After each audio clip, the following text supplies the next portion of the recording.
The American Yawp, Chapter 23.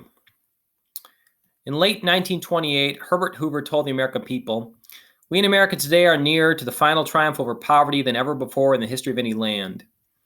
15 months later, those words would come back to haunt him as the nation plunged into a decade-long, debilitating economic recession that shocked the world.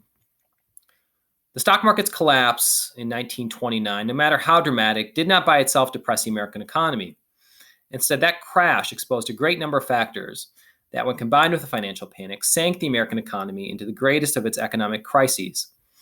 As the Depression, as we called it, spread, public blame settled on President Herbert Hoover and the conservative politics of the Republican Party that had held the White House much of the decade.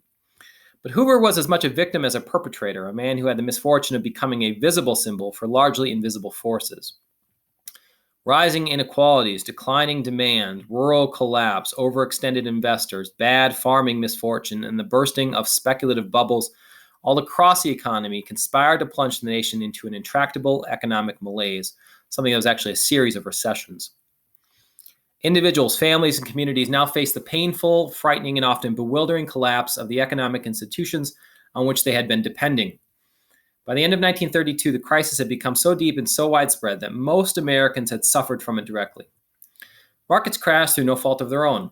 Workers were plunged into poverty because of impersonal forces for which they shared very little responsibility.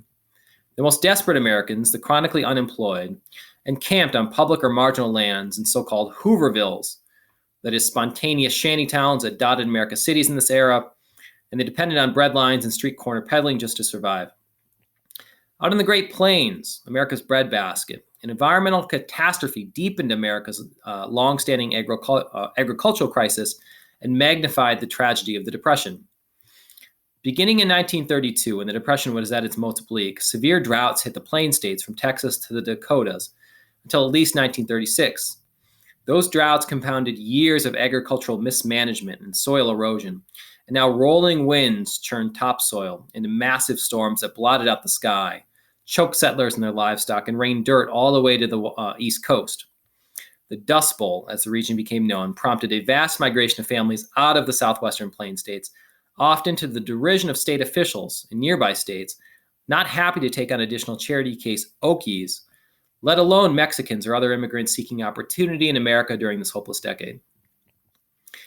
The economic crisis, far from relenting with time, actually deepened for a few years. Average unemployment, peaked at 25% in 1932, and in some cities it was as high as 50%. And fears of a revolution danced on American lips. With no end in sight and with private firms crippled and charities overwhelmed by the crisis, Americans looked to their federal government as perhaps a final barrier against starvation, hopelessness, and perpetual poverty. Exasperated voters, many of them former Republicans, overthrew Hoover in a landslide to elect the Democratic governor of New York, Franklin Delano Roosevelt, who promised them a vague New Deal before throwing the federal government, along with the kitchen sink, headlong into the fight against the Depression. The Civilian Conservation Corps, the Fair Labor Standards Act, the National Housing Administration, the Social Security Act, the Agricultural Adjustment Act, the Works Progress Administration. By the end of the 1930s, Roosevelt and his Democratic Congresses had presided over a transformation of the American federal government and a realignment in American political parties.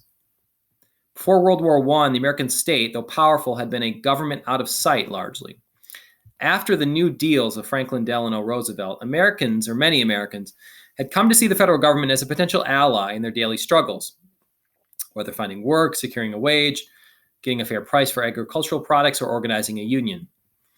National voter turnout in presidential elections jumped in 1932 when FDR was first elected, and again in 1936, with most of these newly mobilized voters forming a durable piece of a revitalized Democratic Party. Even as affluence returned after the American intervention in World War II, memories of the Great Depression continued to shape the outlook of an entire generation of Americans and the next generation, their children too.